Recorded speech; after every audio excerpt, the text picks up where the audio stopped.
कुछ एरर आ गया है, found input variable with inconsistent number of samples. Okay, what's wrong? Oh, एक्सेट्रेन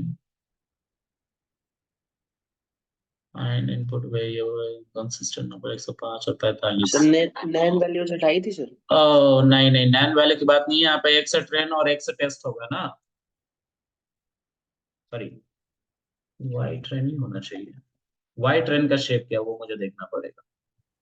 Y train dot shape 45 4, एक गलती हो गई है यहाँ पे। एक्स ट्रेन और एक्स टेस्ट होगा, सीक्वेंस गलत लिख दिया है।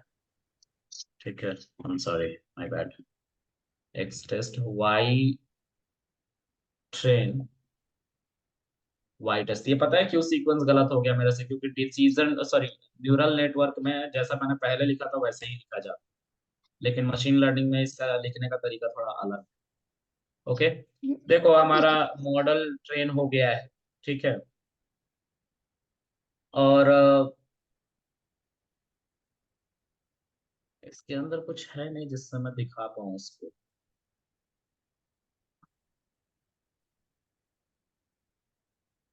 अ, यहाँ पे तो नहीं दिखा पाऊंगा, मुझे नहीं लगता यहाँ पे दिखा पाऊंगा मैं। शिट।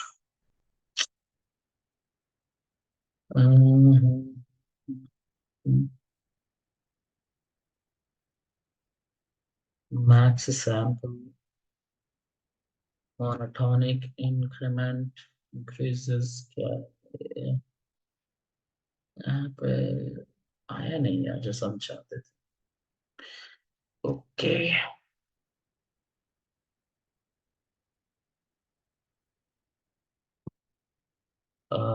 फ्रॉम स्केलर, पता नहीं ये चलेगा कि नहीं, but let me try. Scalar train port plot tree. okay, and plot tree. Let me mention random forest, that is model. Let me see, now it is not working this. Okay, one second, let me go to chat gpt, maybe there would be something. मैं चाहता हूँ कि इस model को दिखाऊं, ये यहाँ पे नहीं दिख रहा है लेकिन एडाबोस्ट में दिख जाएगा।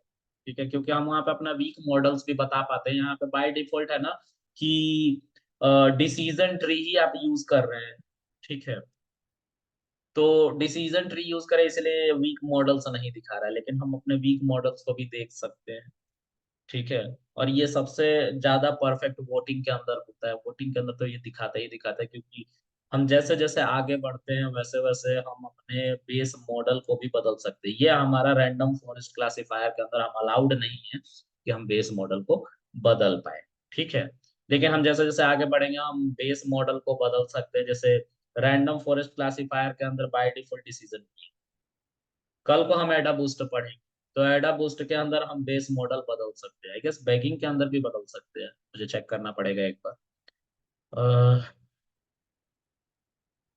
और वोटिंग के अंदर हम मान लो कि 3 वीक मॉडल बनाना चाहते हैं तो हम तीनों वीक मॉडल अलग अलग मॉडल से बना सकते हैं। तो वो हमें फ्रीडम दिया गया, हम जैसे जैसे आगे बढ़ते जाते हैं, क्योंकि जो भी नया मॉडल बना है, ठीक है, वो पुराने मॉडल के कुछ लूप होल्स को फिल करने के लिए बनाया गया। ठीक है, इसलिए मैं इस बात को कह रहा हूं कि इसमें ऐसे काम होता है। ठीक है, तो ओके, मैं इसको ट्राई करता हूँ कि ये दिखा पाऊँ। चैट जीपीटी से पूछने दो, how can we see our base models.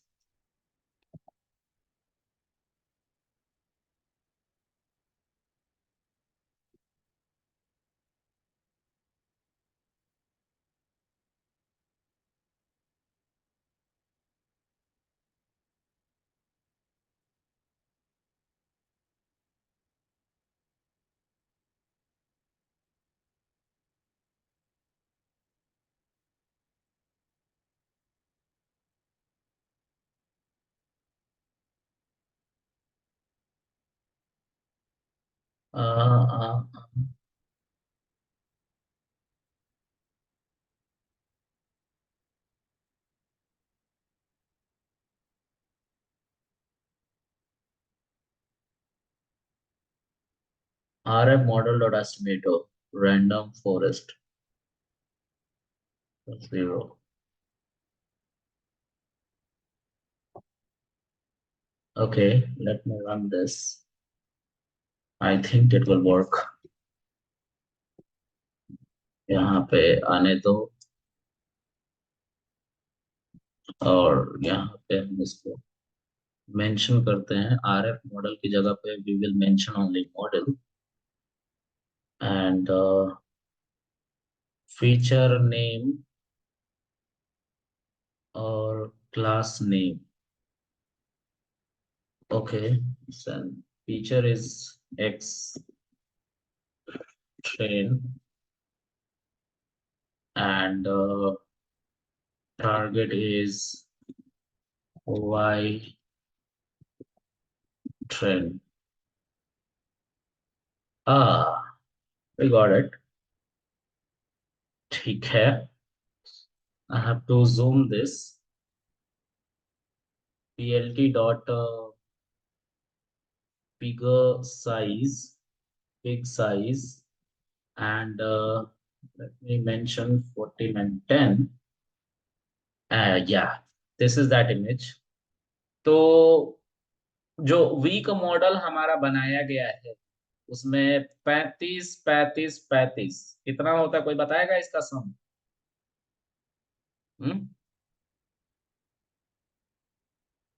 105. 105। ये 105 कहीं देखा है तुम लोगों ने जिसमें ट्रेन तुमने डेटा में। ट्रेन एक्स ट्रेन था उसमें 105 सैंपल्स थे. तो तीनों क्लास के 35 35 35 सैंपल ले लिए. ठीक है. अब 3500 का 3500 पहला वाला तो पहले क्लास में डिफाइन हो गया, दूसरा वाला दूसरे में हो गया, फिर उसके बाद फर्दर उसी तरह से क्लासिफाई करते चले गए. ठीक है. मतलब इंटरनली वीक मॉडल बन रहा है और थ्रेशोल्ड भी ये डिफाइन अपने आप ही कर रहा है. ठीक है. ओके. देखो मैं ऐसे नहीं दिखाना चाहता, ये जैसा दिख रहा है वैसा नहीं दिखाना चाहता, लेकिन अब प्लॉट ट्री का मैंने हेल्प मांगा तो प्लॉट ट्री की हेल्प से ये दिखा रहा है कि प्लॉट ट्री से तुम ऐसे बना सकते हो. ठीक है. लेकिन मैं ऐसा दिखाना नहीं चाहता. ठीक है. मैं कैसा दिखाना चाहता था तो बस देखने के लिए सीखना इसको, है ना. दिल पे मत ले लेना कि ये हमें अभी तो सिखाया ही नहीं, तुमने कैसे बना रहे हैं. ठीक है. तो सर मैं ये पहला बिग डायग्राम है। नहीं, अभी कुछ नहीं है, तुम ये देखो इसके बाद ये अभी मैंने बताया नहीं है तुम लोगों को. ठीक है. तो बस ये देख लो कि वीक मॉडल कैसे दिखते हैं इंटरनल.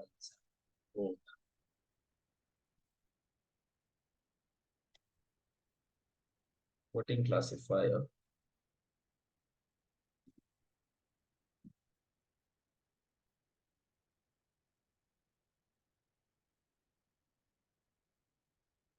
वोटिंग क्लासिफायर एक मॉडल बना रहा हूँ मैं वोटिंग क्लासिफायर का. अभी मैंने इसको पढ़ाया भी नहीं है but still I just want to show you कि इंटरनल वो कैसे छोटे छोटे मॉडल बने. जैसे यहाँ पे सिर्फ रैंडम फॉरेस्ट लिख दे रहा है ना, तो ऐसा नहीं यहाँ पे लिखेगा. यहाँ पे मैं बहुत तरह के मॉडल छोटे छोटे यूज करने वाला हूँ. ठीक है. तो मैं उसको दिखाता हूँ.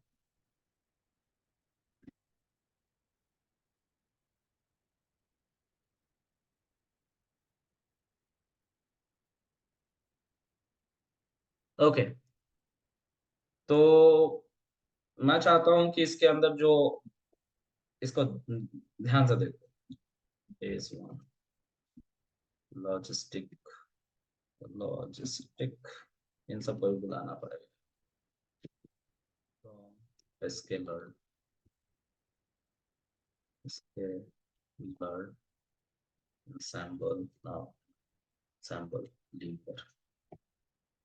linear model import logistic regression and from sklearn tree import decision tree classifier. इन दो का यूज करो. the base model 1, which is logistic regression. Base model 2 is equal to decision tree classifier, and I have to pass a tuple M1. This is my first model, and this will be inside our list. और ये हमारा first model का नाम हो गया, and then we have to mention the base 1, comma, second model M2, and base 2, okay, and model dot fit fit not x underscore train and y underscore train. Let's run this. See, यहाँ पे दिख रहा तुम लोगों को voting classifier के अंदर दो छोटे छोटे मॉडल दिख रहा है, M1 M2. यहाँ पे डिसीजन ट्री से, यहाँ पे तुम्हारा डिसीजन ट्री क्लासिफायर से, यहाँ पे लॉजिस्टिक रिग्रेशन से, मतलब यही छोटे छोटे वीक मॉडल. ये हमारा लीडिंग मॉडल है जो अपने अंदर दो छोटे छोटे मॉडल बना रहा है. इसी तरीके से अगर मैं बात करूंगा रैंडम फॉरेस्ट की, तो रैंडम फॉरेस्ट भी क्या करता है, अपने अंदर 100 by default, 100 by default decision tree के मॉडल बनाता है. कितने? 100 बाय डिफॉल्ट 100 बनाएगा डिसीजन ट्री के मॉडल. ठीक है, ऐसे छोटे छोटे 100 डिसीजन ट्री के मॉडल बनाएगा. और जब भी मैं कोई सैंपल पास करूंगा ना, वो सैंपल इसको भेजा जाएगा, इसको भेजा जाएगा, इसको भेजा जाएगा, इसको भेजा जाएगा, ऐसा 100 को भेजा जाएगा. ठीक है, अब इन जो डिसीजन ट्री को रैंडम फॉरेस्ट के अंदर बनाया गया है, उसका जो मैक्स डेप्थ रखा गया है, मैक्स डेप्थ, ठीक है, वो रखा गया है 1 तक, एक ब्रांच तक. मतलब डेटा आया 0 लेवल पे और उसको एक बार तोड़ दिया, बस. इस मैक्स डेप्थ 1 को हम कहते हैं of decision tree. Decision tree का मैक्स डेप्थ 1 है, तो इसको एक छोटा सा प्यारा सा नाम दिया गया जिसको कहते हैं स्टंप. तो ये क्रिकेट वाला स्टंप नहीं, तुमसे पूछा जाएगा इंटरव्यू में, व्हेन वी यूज स्टंप, तो तुम्हें बोलना है कि random forest model by default decision tree पे बनता है. और डिसीजन ट्री में छोटे छोटे वीक मॉडल्स बनाए जाते हैं ऐसे. और वहां पे हम अपने जो सैंपल्स को पास करते हैं बूटस्ट्रैप की मदद से, जहां पे कॉपी पेस्ट हो रहा होता है, सॉरी, बूटस्ट्रैप, बूटस्ट्रैप की मदद से, जहां पे हमारा बूटस्ट्रैप क्या करता है कि 105 105 105 105 सैंपल्स बनाता है. मतलब copy paste copy paste copy paste duplicacy ऐसे करके सब मॉडल को, 100 के 100 मॉडल को 150, सॉरी 105 सैंपल देता है अलग अलग, कॉपी पेस्ट डुप्लीकेसी के साथ. और उससे हमारे सारे वीक मॉडल ट्रेन होते हैं 1 मैक्स डेप्थ पर. ठीक है, तो जब भी हम कभी कोई सैंपल मॉडल को ट्रेन करने के बाद पास करते हैं, तो वो सैंपल इन सभी वीक मॉडल के पास जाता है. और सभी वीक मॉडल के पास जाता है, तो सभी वीक मॉडल उस सैंपल के होने की प्रोबेबिलिटी P0 क्लास से, P1 क्लास से, P2 क्लास से बताते हैं. और जिसकी भी प्रोबेबिलिटी मैक्स होती है, जैसे P0 100 मॉडल के P0 प्रोबेबिलिटी को ऐड करके 100 से डिवाइड कर दिया जाता है. P1 की प्रोबेबिलिटी को 100 मॉडल का ऐड करके 100 से डिवाइड कर दिया जाता है. P2 की प्रोबेबिलिटी 100 बेस मॉडल के ऐड करके 100 से डिवाइड कर दिया जाता है. अब उसके बाद P0 P1 P2 में जो सबसे मैक्स प्रोबेबिलिटी वाला होता है, उस क्लास का ये सैंपल माना जाता है. ये वर्किंग समझ में आ रही है आप लोगों को? हाँ, सो मतलब सारे डिसीजन ट्रीज की एवरेज लेते हैं और उसमें से बेस्ट निकालते हैं. राइट. हाँ, तो वीक मॉडल जो होता है रैंडम फॉरेस्ट के अंदर, ठीक है, वो ऐसे ही इंटरनली डिसीजन ट्री ऐसा 100 बाय डिफॉल्ट बनाता है. आप चाहो तो इस डिसीजन ट्री के नंबर को बढ़ा भी सकते हो. मतलब 100 है बाय डिफॉल्ट, आप चाहो तो 200 कर सकते हो, आप चाहो तो 300 कर सकते हो, आप चाहो तो 400 कर सकते हो. तो आपको बदलाव कहाँ करना पड़ेगा? n अंडरस्कोर एस्टिमेटर, यानी कि यहाँ पे जो बाय डिफॉल्ट 100 था, इसको आपका नंबर बढ़ाना या घटाना, और वो इंटीजर में ही. क्लियर है? और उसकी मैक्स डेप्थ बाय डिफॉल्ट 1 रहेगी, यानी कि एक ही बार स्प्लिट हो। अगर आप चाहो तो उस स्प्लिट को भी बढ़ा या घटा सकते, ठीक है। समझ में आ रहा है आप लोगों को? कुछ हाँ ना बोलो, नहीं आ रहा तो वो भी बोलो नहीं आ रहा है। सर ये बूटस्ट्रैप वाली चीज बता देगा, बूटस्ट्रैप क्या होता है? बूटस्ट्रैप एक टेक्निक है, ठीक है।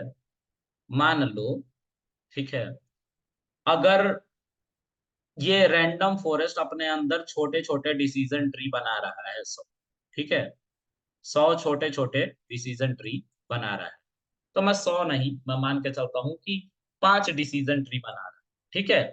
तो अगर मैं इस मॉडल को ट्रेन करने के बाद इसको कोई भी सैंपल दूंगा, तो ये मॉडल बोलेगा कि वो सैंपल 1 क्लास से, ये भी मॉडल बोलेगा 1 क्लास से, ये भी 1, ये भी 1, ये भी 1। तो फायदा कहाँ हुआ वीक मॉडल बनाने? सब तो एक ही तरह का जवाब दे रहे हैं, मतलब गलत हुए तो सब के सब गलत हो जाएंगे।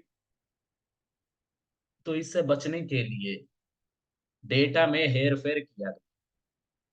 किस तरह का हेर फेर किया गया? तो 105 सैंपल थे हमारे पास, ठीक है, पूरा डेटा जो हमें इनको पास कर।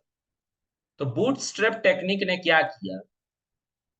बूटस्ट्रैप टेक्निक ने बोला कि देखो हम क्या करेंगे, अगर हम 105 सैंपल इन सबको दे दे एज इट इज, उठा उठा के ले जाओ 105 105 105 105 105, पांचों को 105 सैंपल एज इट इज दे, बिना किसी हेर फेर, बस ऊपर नीचे करके भी दोगे तो कोई फर्क नहीं पड़ने वाला, क्योंकि डेटा तो पूरा देख ही लिया ना मॉडल ने तुम्हारा। तो उस केस में क्या किया गया?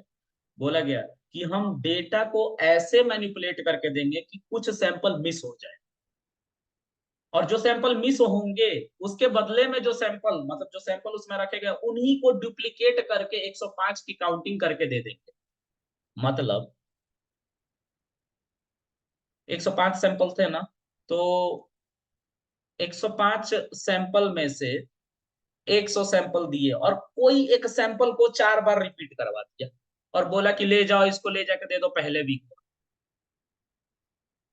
बात समझ में आ रही है? ये 100 सैंपल दिए 105 में हाँ से, जी। और 4 या 5 सैंपल को लेके कॉपी कर दिया, 105 इसको बना दिया, ठीक है, और ले जाके दे दिया पहले वीक, ठीक है। अब दूसरी हाँ बार जी। फिर से 105 सैंपल को उठाया गया, उसमें से फिर से कुछ मान लो कि 75 सैंपल दिए, और बाकी जो बच गए उसको डुप्लीकेट कर दिया इन्हीं 75 सैंपल में से बहुत सारे सैंपल, और फिर बोला इसको ले जाकर डिसीजन ट्री 2 को दिया, ठीक है। इसी तरह से इसने डेटा को मैनिपुलेट किया, boot strap technique. Boot strap technique जो होता है वो इसीलिए काम आता है, ठीक है। तो उससे सारे मॉडल को ऐसे मैनिपुलेट कर करके डेटा दिया गया, तो उससे क्या हुआ, जो हमारे पास डेटा था सोर्स डेटा, उससे हमने डुप्लीकेट डेटा 5 टाइम क्रिएट किया और पांचों मॉडल को अलग अलग दे दिया, और पांचों मॉडल ने उससे सीख लिया। और सबकी प्रोबेबिलिटी, जब भी मैं कोई क्वेश्चन पूछता था, कोई सैंपल पास करता था, तो वो सैंपल दिया जाता था, क्योंकि सबने अब अलग अलग कुछ मिस्ड डेटा देखे हैं, मिसक्लासिफाइड डेटा डेटा देखे कुछ। जब डेटा पास कर रहे थे बूटस्ट्रैप की मदद से, तो सारे डेटा तो नहीं पास किए, कुछ मिस करवा करवा के पास किए। तो सबने प्रोबेबिलिटी जनरेट करना स्टार्ट। जब प्रोबेबिलिटी जनरेट करना स्टार्ट किया, तो जो भी हम सैंपल पूछते थे उस सैंपल की प्रोबेबिलिटी तीनों क्लास से होने की बताई जा रही थी, क्योंकि हम आयरिस के डेटा के साथ काम कर रहे थे, तो आयरिस के डेटा सेट में 3 ही क्लास है, तो तीनों क्लास से प्रोबेबिलिटी सबकी बताई जा रही थी। जैसे इसका P0 भी बताया जा रहा है, P1 भी बताया जा रहा है, P2 भी बताया जा रहा है, इन चारों का भी ऐसे ही किया गया। तो P0 की प्रोबेबिलिटी को ऐड करके 5 से डिवाइड कर दिया गया, P1 की प्रोबेबिलिटी को ऐड करके 5 से डिवाइड कर दिया गया, P2 की प्रोबेबिलिटी को ऐड करके 5 से डिवाइड कर दिया गया। उसके बाद जो हमारा सबसे ज्यादा प्रोबेबिलिटी आया P1 P2 P3, तो अगर P2 हमारा सबसे ज्यादा आया है प्रोबेबिलिटी, तो तीसरी जो हमारी क्लास है, ठीक है, उसका ये सैंपल माना जाएगा। क्लियर है? तो देखो, बूटस्ट्रैप डेटा सेट से अलग अलग डेटा बना के और इन मॉडल को देने का सिर्फ यही मोटिव था कि जब मैं कोई सैंपल इनसे पूछूं कि इसका आउटपुट क्या होगा, तो ये सब अलग अलग जवाब बताए, अलग अलग प्रोबेबिलिटी के साथ। ये बात समझ में आ रही है? आ रही है। हाँ जी। देखो इसीलिए ये किया गया। समझ में आ गया मुस्कान? Yes sir. चलो, तो हाँ जी ये इसको इसको तुम लोग मत ध्यान देना, अभी इसको मैंने पढ़ाया नहीं, बस ये मैं दिखाना चाहता था कि इंटरनली ऐसे छोटे छोटे वीक मॉडल बनते हैं एक बड़े मॉडल के। ठीक है, वैसा काम यहाँ पे भी हुआ है, लेकिन वो दिखा नहीं रहा है। मशीन लर्निंग के अंदर ऐसा प्रोबेबिलिटी नहीं दिया गया, ऐसा पॉसिबिलिटीज नहीं दी। ठीक है, तो मैं अब फिर से इसको हटा देता हूँ, इसकी जरूरत नहीं है। जब जरूरत होगी तो मैं बताऊंगा इसको, अभी इसकी जरूरत नहीं। ठीक है, इसकी भी इसकी जरूरत नहीं है, इन सबों की भी जरूरत नहीं। तो देखो, इसके अंदर बाय डिफॉल्ट 100 वीक मॉडल्स, ठीक है, जिसकी और जो वीक मॉडल बने हैं वो बाय डिफॉल्ट डिसीजन ट्री की मदद से बन रहे हैं। अब डिसीजन ट्री की मदद से बने हैं तो उसकी मैक्स डेप्थ भी हो, और वो मैक्स डेप्थ जो है बाय डिफॉल्ट 1 रखी गई। ठीक है, तो यहाँ पे आप लोगों को दिखाई देगा,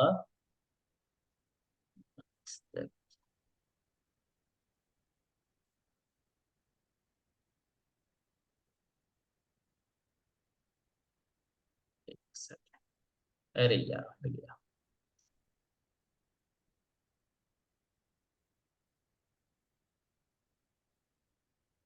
इसमें होगा कहीं ना कहीं,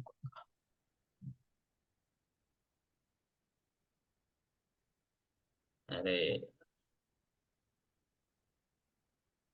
कॉपी नहीं हो रहा। इसमें मैक्स डेप्थ बाय डिफॉल्ट 1 होता है। ठीक है, अब मैक्स डेप्थ को बढ़ा सकते हैं, यहाँ से आप 2 कर सकते हैं मैक्स डेप्थ को, या 3 कर सकते हैं, या 4 कर सकते हैं, या 5 कर सकते हैं। ठीक है, तो वो आपके ऊपर। ठीक है, तो वो स्टम्प अब नहीं कह रहा है, लेकिन बाय डिफॉल्ट जो मैक्स डेप्थ होती है 1 होती है, और बेस एस्टिमेटर मतलब बाय डिफॉल्ट जो वीक मॉडल बनेगा रैंडम फॉरेस्ट के अंदर वो 100 बनेगा, और वो 100 के 100 वीक मॉडल डिसीजन ट्री से बनेगा। और उनको जो डेटा पास किया जाएगा वो बूटस्ट्रैप की मदद से पास किया जाएगा। तो बूटस्ट्रैप कॉन्सेप्ट को याद रखना बहुत जरूरी है। ठीक है, वो बार बार डेटा को रिपीट कर करके कॉपी पेस्ट कर करके देता है हमारे वीक मॉडल्स को, जिससे वीक मॉडल्स अलग अलग सीखे। क्योंकि डेटा तो लिमिटेड है 105, अगर सबको 105 सैंपल एज इट इज उठा के दे देंगे तो सब एक ही जैसा सीख जाएंगे, तो फिर फायदा ही नहीं होगा वीक मॉडल बनाने का। इसीलिए बूटस्ट्रैप बीच में लाया गया, जिससे हम अलग अलग तरह का डेटा बनाए, कॉपी पेस्ट डुप्लीकेसी करवा करवा के डेटा, और सबको 105 ही सैंपल दिया जा रहा है लेकिन कॉपी पेस्टेड फॉर्म। क्लियर है? हाँ जी sir. All right, yes sir. बोलिए सर। हाँ, इसमें इसमें सर जैसे रैंडम फॉरेस्ट का जो स्ट्रॉन्ग हम्म मॉडल बनाने के लिए हम एन एस्टिमेटर जैसे ये दे रहे हैं, और इसी के हम्म अंदर डिसीजन ट्री वीक मॉडल बना रहा है। ठीक है, तो 100 वीक मॉडल जो है वो बाय डिफॉल्ट बनेंगे, बताया आपने, और मैक्स डेप्थ भी 1 जो होगी वो बाय डिफॉल्ट है, उसको हम घटा बढ़ा सकते हैं, राइट। और इसमें 100 जो वीक मॉडल बनेंगे हम्म उनमें से ज्यादातर जो वीक मॉडल प्रेडिक्ट करेंगे, लाइक हम्म 100 वीक मॉडल में से माना कि 70% 80% वीक मॉडल एक जैसा जवाब दे रहे हैं। बूट स्टेप की हेल्प से तो हम डेटा बदल बदल के दे रहे हैं, कहीं पर रिपीटेड डेटा ले रहे हैं, कहीं पर कुछ डेटा ले रहे हैं, लेकिन ज्यादा 100 मॉडल में से कोई ज्यादा मॉडल जिस साइड को प्रेडिक्ट करेंगे, ज्यादा प्रेडिक्ट करेंगे, वही स्ट्रॉन्ग मॉडल को बनाने में हेल्प करेंगे, राइट। ज्यादा मॉडल हमारा प्रेडिक्ट करेगा मतलब मैं समझा नहीं यार इस बात को। नहीं, मैं देखो, समझा। मैं एक बार बताता हूँ। एक एक बार सर, मैं ये ठीक बोल है। रहा हूँ कि जैसे हम्म हमारा internally n estimator hmm equal to 100 करना है, तो हमारे 100 वीक मॉडल बनेंगे within decision tree algorithm के थ्रू। तो मैं हम्म ये बोल रहा हूँ कि उसके बाद में जो रैंडम फॉरेस्ट जो क्लासीफायर हम्म जो मॉडल बनाएगा वो एक स्ट्रॉन्ग मॉडल बनाएगा। तो उसके अंदर से तो बहुत सारे 100 वीक मॉडल है। तो अब यहीं मैं पे ये थोड़ा सा बोलूँगा कि रोकना उन चाहूंगा, यहीं पे उनकी थोड़ा सा क्या रोकना चाहूंगा। भूमिका होगी कि हाँ, उतने सारे मॉडल को, कि एक स्ट्रॉन्ग मॉडल को बनाने के लिए 100 मॉडल में से कितने इस मॉडल की भूमिका होगी, वीक मॉडल। इस चीज को ऐसा समझो, रैंडम फॉरेस्ट कुछ नहीं। रैंडम फॉरेस्ट एक नेता है, ठीक है, जो वही काम करता है जो इसकी जनता बोलती है किसी भी प्रॉब्लम के आने। और ये है हमारे वीक मॉडल। ये वीक मॉडल 1, ये वीक मॉडल 2, ये वीक मॉडल 3, ये वीक मॉडल 4। ठीक है, और ये सब बने हैं डिसीजन ट्री से। ठीक है, अब कल को कोई भी प्रॉब्लम आता है इस बंदे के पास, ठीक है, तो वो पास कर देता है पूरा का पूरा डेटा इनको बूटस्ट्रैप की मदद से। मतलब ये पहले से सीखे हुए होते हैं, ये सारे मॉडल पहले से रियल वर्ल्ड के डेटा पे सीखे हुए होते हैं, और बाद में कोई सैंपल आता है। ठीक है, अब ये सैंपल जो आया, इस सैंपल को पास किया जाता है इन सभी डिसीजन ट्री मॉडल के पास। ठीक है, ये डिसीजन ट्री मॉडल जो छोटे छोटे हैं, ये क्या करते हैं, इस सैंपल को P0, P1 और P2 क्लास में डिवाइड करते हैं प्रोबेबिलिटी के बेसिस। ठीक है, और ये आयरिस का डेटा सेट का सैंपल, तो इसीलिए 3 हमने प्रोबेबिलिटी निकाली। कोई ऐसा सैंपल होता है जिसमें 4 क्लासेस होते तो 4 प्रोबेबिलिटी निकलती, 5 क्लासेस होती तो 5 प्रोबेबिलिटी। तो अब आयरिस का डेटा सेट में 3 क्लासेस है, 3 प्रोबेबिलिटी निकलेगी। यहाँ पे भी P0, P1, P2, यहाँ पे भी P0, P1, P2, यहाँ पे भी P0, P1, P2, ऐसा प्रोबेबिलिटी निकली। ठीक है, फिर इन प्रोबेबिलिटी को, मतलब अब देखो इन सभी वीक मॉडल का सहारा लिया जा रहा है इस स्ट्रॉन्ग मॉडल के डिसीजन। इसको कुछ नहीं आता है, ये इन्हीं के आंसर को देख के जो सबसे हाईएस्ट प्रोबेबिलिटी होती है उस क्लास का डिसीजन बता देता है कि ये सैंपल उस क्लास से बिलोंग करेगा। देखो कैसे, तो P0, P0, P0, P0, इन सभी P0 को वो ये ऐड कर देगा। कौन, ये इन सब ने प्रोबेबिलिटी जैसे ही निकाल दी ना ये तीनों, तो अब ये स्ट्रॉन्ग मॉडल अपना काम करेगा। क्या काम करेगा, ये प्रोबेबिलिटी ऑफ 0 क्लास को ऐड करके 4 बार ऐड करेगा, क्योंकि 4 डिसीजन ट्री थे, तो सबका P0, P0, P0 यानी कि 4 बार P0 आया है, इसको 4 से डिवाइड कर देगा। तो प्रोबेबिलिटी ऑफ 0 क्लास आ जाएगा एवरेज। ठीक है, फिर प्रोबेबिलिटी ऑफ 1 क्लास को ये ऐड करेगा, यानी कि इसको ऐड करेगा, इसको ऐड करेगा, इसको ऐड करेगा, इसको ऐड करेगा, और 4 से डिवाइड कर देगा। तो प्रोबेबिलिटी 1 ऑफ एवरेज क्लास आ जाएगा। ठीक है, फिर प्रोबेबिलिटी 2 एवरेज को निकालेगा ये, यानी कि P2 को ऐड करेगा, P2 को ऐड करेगा, यहाँ पे भी P2 को ऐड करेगा, यहाँ पे भी P2 को ऐड करेगा, और 4 से डिवाइड कर देगा। ठीक है, तो P0 का एवरेज, P1 का एवरेज, P2 का एवरेज। अब यही मॉडल अब आगे क्या करेगा, इन सब में से जो मैक्सिमम प्रोबेबिलिटी होगी, इन तीनों में से जो मैक्सिमम प्रोबेबिलिटी होगी, तो ये 0th क्लास को दिखा रहा है, फर्स्ट क्लास को, ये सेकंड क्लास को दिखा रहा है, और ये थर्ड क्लास को दिखा रहा है। अब काउंटिंग 0 से स्टार्ट होती है, इसलिए 0, 1, 2 लिखना पड़ा है।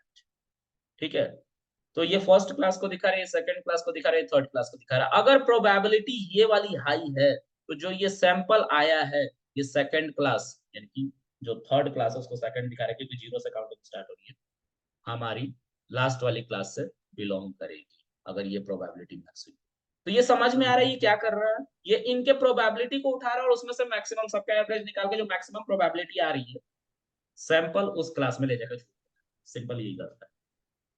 उसी को सिलेक्ट करेगा जिसकी प्रोबेबिलिटी ज्यादा होगी। हाँ, और प्रोबेबिलिटी कैसे निकाला, तो सभी स्मॉल वीक मॉडल्स की प्रोबेबिलिटी उसी क्लास की, जैसे P2, P2, P2, P2, सबके P2 को ऐड कर रहा है, उसका एवरेज निकाल रहा है। एवरेज कैसे निकाला, तो नंबर ऑफ एस्टिमेटर से डिवाइड करके, तो 4 यहाँ पे एस्टिमेटर माने हम वीक मॉडल्स, तो 4 से डिवाइड कर रहा है। 100 मानोगे तो 100 से करेगा, 200 मानोगे तो 200 से करेगा। तो ये स्ट्रॉन्ग मॉडल कुछ नहीं कर रहा है, इनके प्रोबेबिलिटी निकालने के बाद उन सबको ऐड करके एवरेज निकाल रहा है, और जिसकी भी प्रोबेबिलिटी हाई हो रही है उस क्लास में सैंपल को ले जाकर छोड़, और बोल रहा है कि इस करेक्ट क्लास करेक्ट के सर। हिसाब। ये समझ में आ गया। इतने बिल्कुल सर। इसमें वीक मॉडल, फॉर एग्जांपल आपने 4 वीक मॉडल बना रखे हैं, वीक 1, हाँ week 2, week 3, week 4।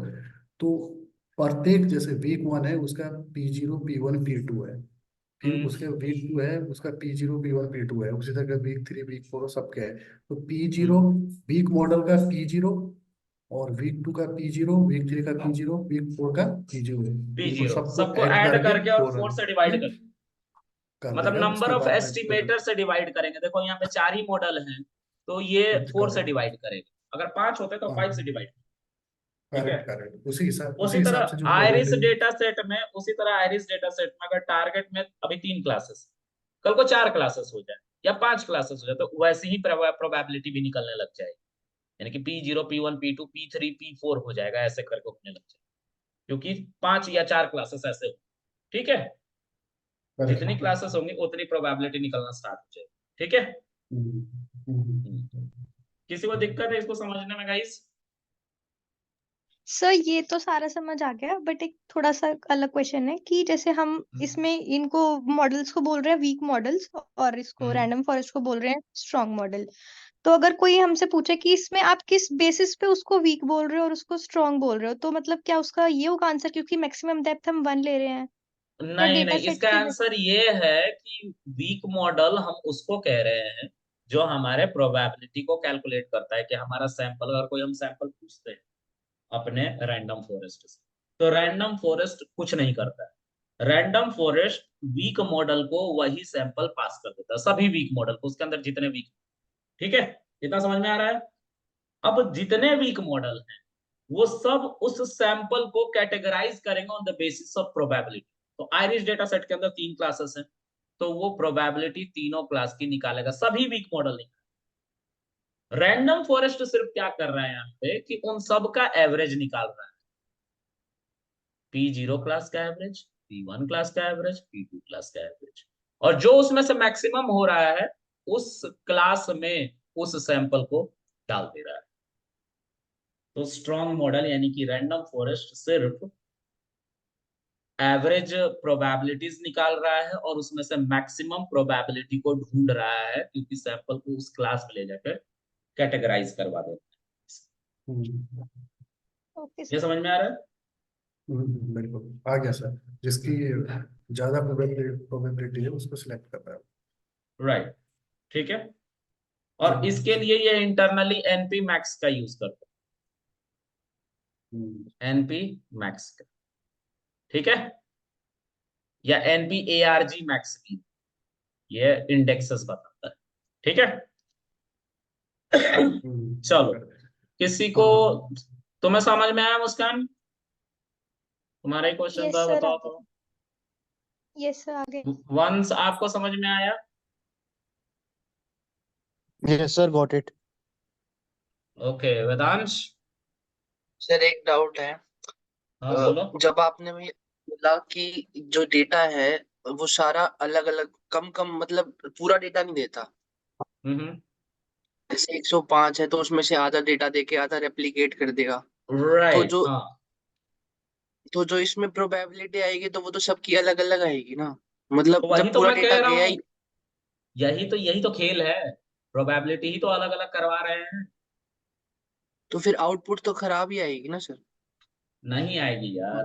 Sir sir इसमें एक चीज है ना, पूरा डेटा नहीं दे रहा है नहीं बोल सकते हैं। सैंपल तो 105 है तो 105 ही जा रहे हैं, बट कोई सैंपल को वो रिपीट नहीं करके दे नहीं, देता ये है। पता है कहाँ फंस रहा है, ये कहीं और फंस रहा है। इसका नहीं कहना नहीं ये है कि एक्चुअली अगर हम पूरा डेटा नहीं दें।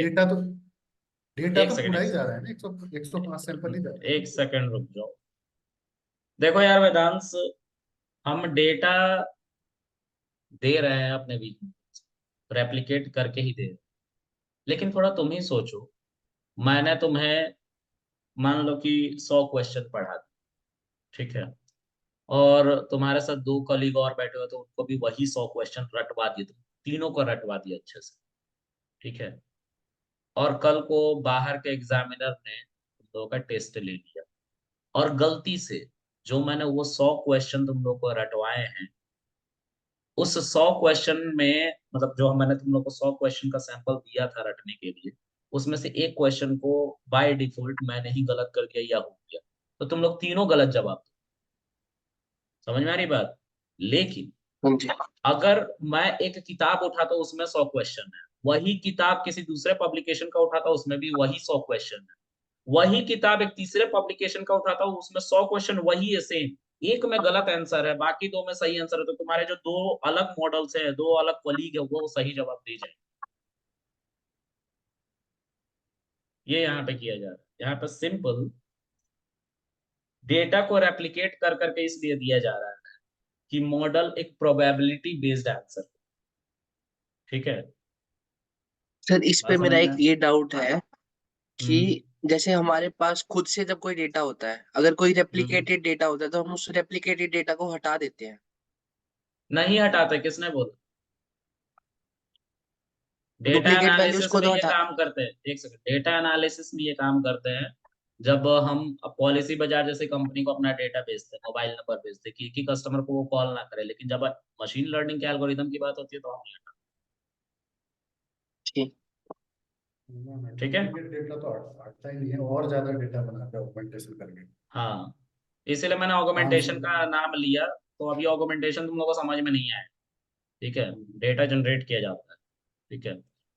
ऐसा 500 समझ लो, images पॉलिसी के बाजार, वो जो तुम डेटा एनालिसिस वाले कॉन्सेप्ट की बात करो कि डेटा अगर डुप्लीकेट होगा तो हटा देंगे, क्योंकि मैंने एनालिसिस में ये बताया है, ठीक है? लेकिन उसके पीछे मैंने एक लॉजिक भी दिया था, और वो पॉलिसी बाजार के डेटा के ऊपर।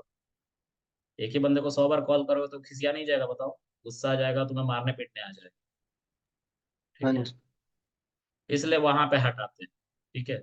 लेकिन अगर मशीन लर्निंग के अंदर हम काम करें, मान लो हाइट का ही डेटा है, तो एक जैसा हाइट बंदों का नहीं होता है, तो क्या सभी हाइट वालों को हटा दोगे जिसका एक जैसा हाइट होगा, 5.5 फीट होगा? तो बोलो। नहीं। फिर मशीन लर्निंग के अंदर ऐसा नहीं, ठीक है? चलो। जी सर, इस बोलिए। इसमें जो हमारा जो बैगिंग में जो हमारा रैंडम फॉरेस्ट है, रैंडम फॉरेस्ट जैसे हम इसमें अभी क्लासिफायर का यूज किया है, बाद में रिग्रेशन में यूज करेंगे। क्या रैंडम फॉरेस्ट हमेशा ही डिसीजन ट्री उसके अंदर वीक मॉडल को बनाने के लिए हमेशा, वही वही हमेशा रैंडम फॉरेस्ट हमेशा डिसीजन ट्री को ही यूज करेगा। इसके अंदर हमें ऑप्शंस नहीं दिए गए हैं कि हम अपने वीक मॉडल के एल्गोरिदम को बदल। बाय डिफॉल्ट जिसने रैंडम फॉरेस्ट बनाया है उसने इस बात को पत्थर की लकीर बना दिया है कि डिसीजन ट्री ही इस्तेमाल हो। और वो ठीक है, आज के लिए इतना रखते हैं गाइस, बाकी हम कल पढ़ेंगे। ठीक है। Okay, thank you so much. Okay bye. Okay, bye.